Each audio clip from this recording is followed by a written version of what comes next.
privileged to be following after another past president of Grace Lutheran Church, like myself.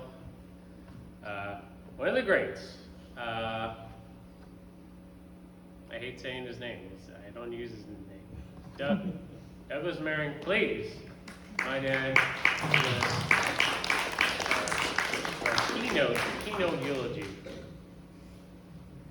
Well, I think I could probably speak without the microphone. Might be better. I was thinking about this a lot, and my son encouraged me to write something down, but I'm not the writer. My wife is a good writer, my daughter's a good writer. I'd rather just talk.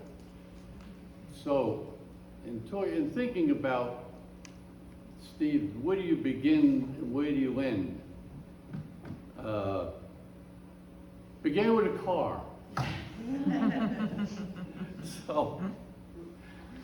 So I'm pretty young and I'm really anxious to learn about cars because that's what we do in our family. My dad's an engineer, my brothers are real smart, so I want to be like them. So I'm learning about cars, and then there's this guy, I know him a little bit, but not too much. Well, I'm walking down the street one day for whatever reason, and I look down the alley, and there's this car in this driveway there, and it's sticking out of this garage, and it's Steve. I know him. So I go walking down there, and how are you doing? Oh yeah, how are you doing? You know, what are you doing? Oh, you got a car? I didn't have a car, he had a car. So I said, let's take the distributor out and recurve it. He said, how do you do that? I said, I read about this. I think we can do this. So that started. So I can't tell you how many projects we got involved in. He was working on his car, I'm working on mine, we're working on other people's. It just never stopped. It just went, and I asked him one day how many cars did he ever have in his life? Because after a while you wonder, say, I had a lot of cars, you know. Some of them ran, some didn't. And he had far more than I did. But every time I go to his house and he'd have a new car, say, how's it running? He said, well, not so good, sir. All right, let's get underneath the hood, let's find out what's going on here, you know, and I'll fix it for you, you know. So over the years, we got better and better at this stuff. And then you get deeper and deeper into these projects until it, you know, it's not a couple hours, it's a couple of days. But that's what we did. And it's a binding thing because you have this together. You know, you got something together, you do it. And we both had this interest. It was, man, it's a manly thing. You know, men do this. They take stuff apart. So we morphed into other things. Like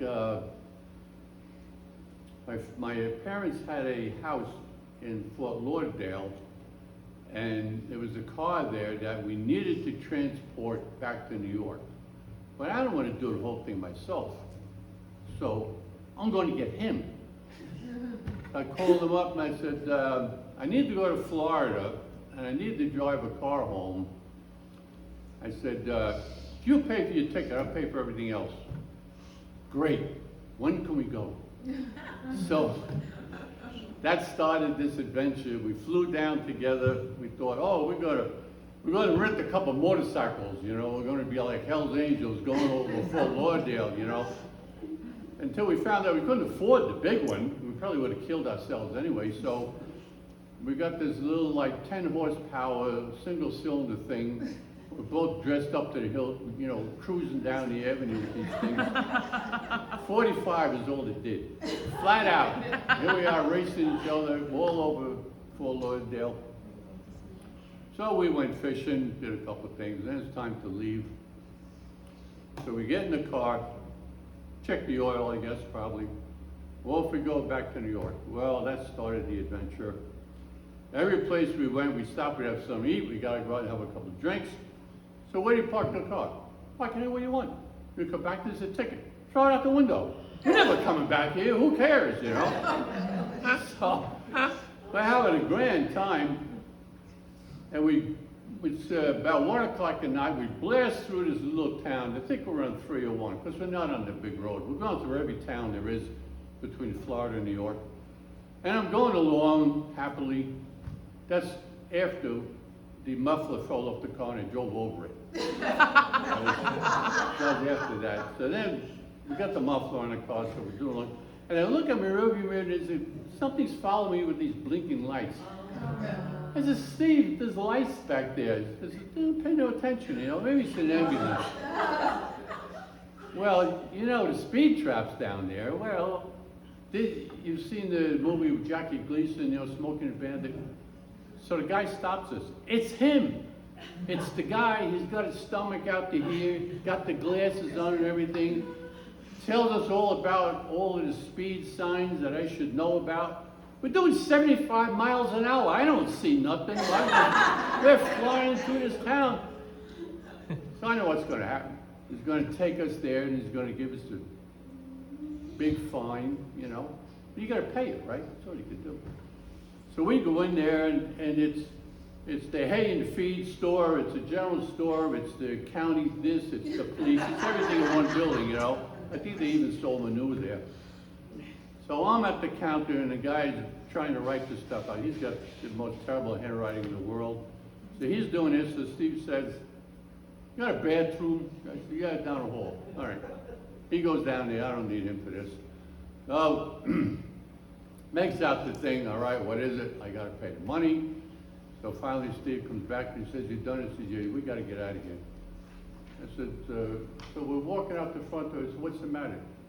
He says, "I wrecked the bathroom. It's going to flood any minute now. We got to get out of the building." So they charged me $125, but it cost them a lot more for doing that. You got to watch these New York guys, you know. And that was Steve. Steve was a great guy to be with all the time.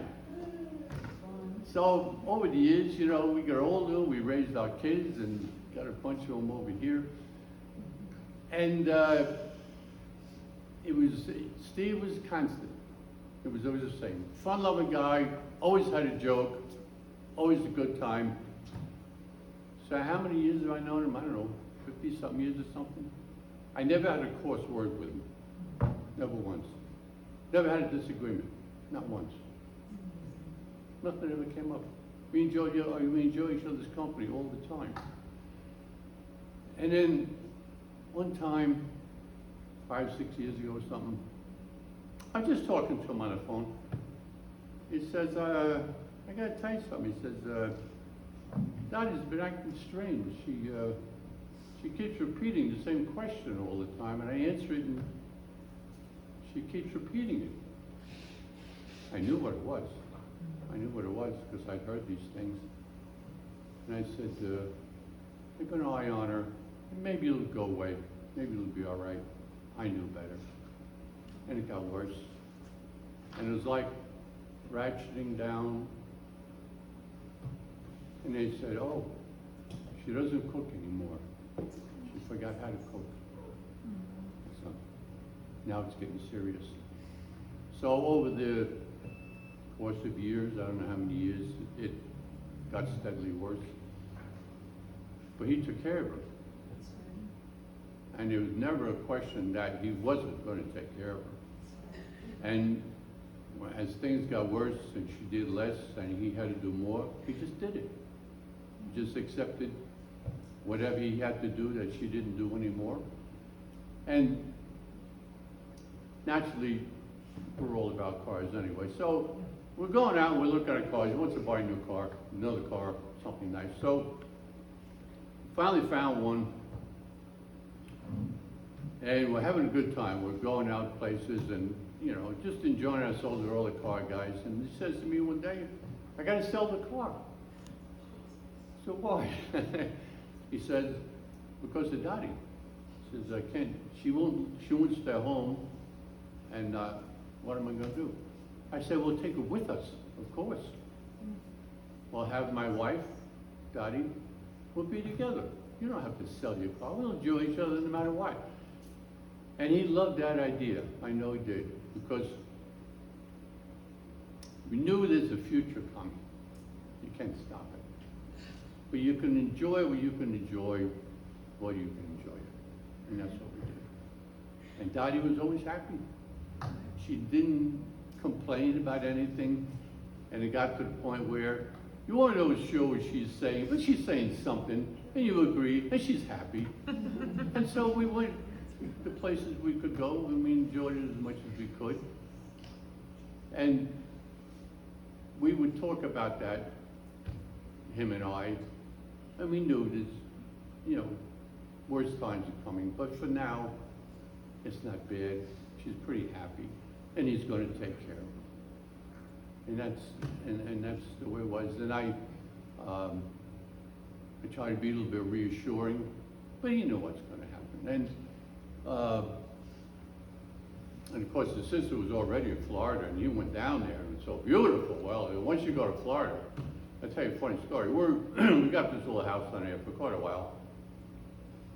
And talking to a guy at the pool, and then, when I was young, I didn't talk to anybody, I was a little shy. Now I talk to everybody. You still talk to anybody. So I'm talking to this guy, and they said, "You live in the community here?" He says, "Yeah." He says, "People used to tell me, come down to Florida, you're gonna love it. It's clean and nice, and it's got palm trees and beaches and everything, So finally I said, "All right, I'll go." So we came down to our community. He said, "I looked around, I loved it so much, I bought a house, I never went home. I stayed. I haven't been home. Sold the house. House is gone. I'm staying here." I said, "Yeah, people do that. It's really nice." And that's what Steve wanted. He wanted to be in a nice place. So you know the whole story. And it was a little tough that he's leaving me and going to Florida because we were doing everything there. And if we weren't seeing each other, we're talking on the phone. We're keeping in daily contact. So that's all right. So the first year we were there, he came down to our house, and we spent a couple of weeks together. We had a good time. And then he couldn't do that again, and things started changing. So when you look back on it, I knew him in high school. I didn't know him in high school, but we didn't do too much. So between high school and now, that's a long time. That's a long time to know somebody. And so, was he a good friend? I think he was my best friend. And from the house on 49th Street, the apartment, that's when I came back from the service, and he was coming up my block, and I'm sitting out front of my house, and this car stops, and I don't recognize it, and it's him. And he says, "Hey!" I said, "Wow, Steve," And then from that moment, we were doing stuff like forever. It just never changed. The cars changed, we were different. We remained the same, cars changed. So, but it's hard to encapsulate him. Of course, you all know what he was like, and so many good points. So we have a lot of great times. Like the time we went out east to this park, and we got there, it was dark, and we had to set up a tent late at night, and there was nothing to see. And my daughter here, my lovely daughter, she was just an infant then. She cried all night, woke up everybody in the whole park. But that's just one of those things, We're all in the same tent, you can't avoid this. The baby's crying, what are you gonna do, And then there was what do you call him, a park cop. He wanted to give me about 100 tickets, so we just left. We didn't bother with him, we just left. I said, "What are you gonna do?" He said, "We'll go home." Forget about it, we just go home. So we went home. Nothing ever happened.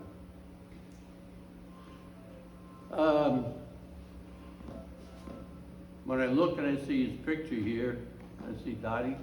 It's right, it's like my daughter said, Stephen Dottie, Stephen Dottie, Stephen Dottie. Stephen Dottie. And I guess I could tell you about a lot of other good times we had, but you all had good times with him. He liked to have a good time. He liked to have friends over. And I think the last number of years we were maybe closer than we had been before. We're older, things are a little more serious. And we still managed to enjoy ourselves, but Steve had some health issues, which I knew about. Had a couple of my own. Steve was there when I had my heart attack. I mean, my daughter probably saved my life. And I'm going to, see, here's what, dentists are evil, see. I believe Yes. dentists are evil.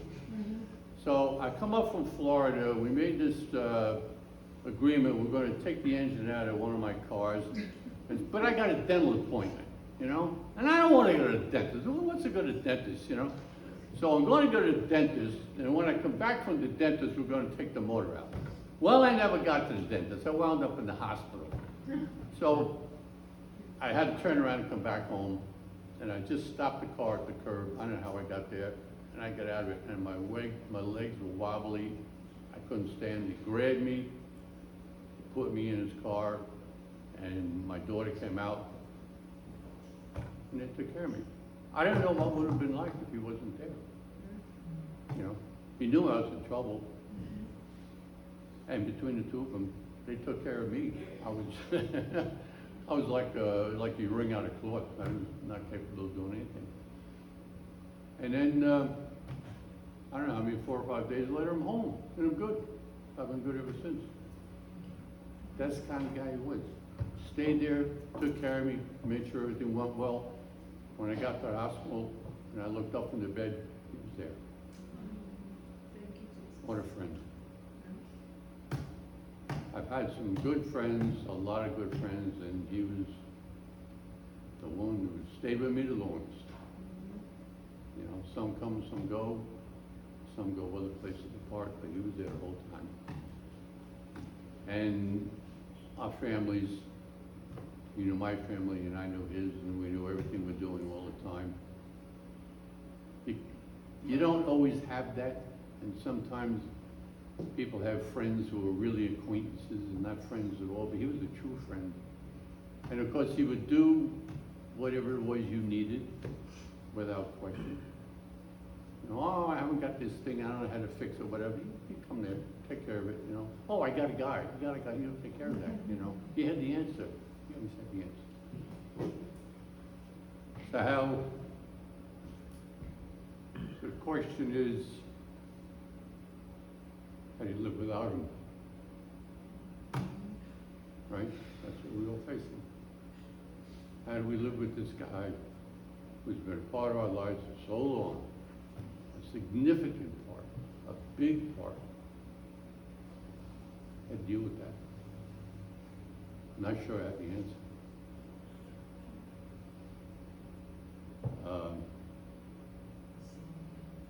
But it's like seems too big to deal with because he was a big part of your life.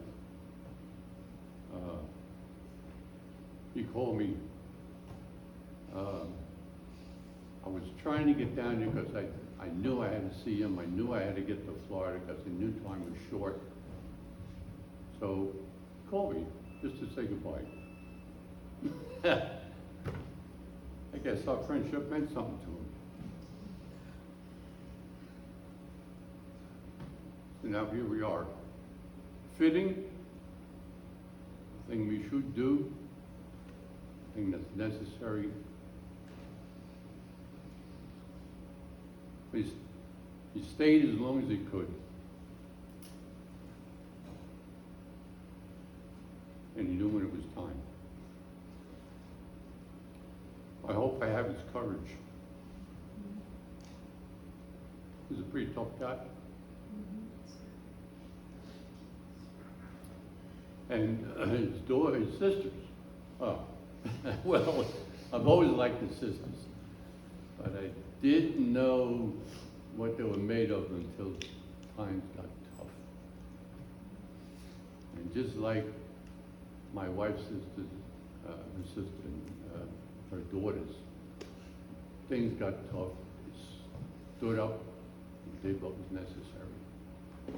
What a testament. True family, true love, true care. And they were with him He made sure that he knew God was there. He was not abandoned. And I wanted to be there to speak to him, to say, you're not forgotten. God knows you're in trouble. He'll take care of you. His sister saw that he knew that. He had that message. It was a great relief, because I couldn't get to see him in time. That's the big stuff. That's the tough stuff. That's what people do when it gets tough. You do what's right. You do what you have to. You don't run away. Not all families are like that. Like my sister-in-law. Her daughters took care of her like these girls took care of their father. Not everybody's like that.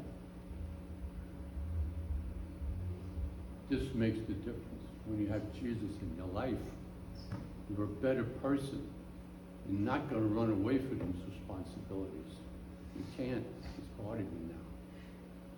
They knew that.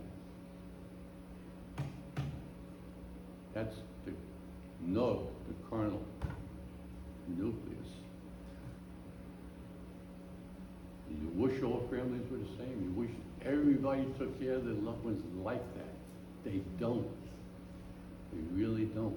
And when you see it, it's so heartwarming. It boosts your belief in humanity and the goodness of people. And you see how they take care of the people they love.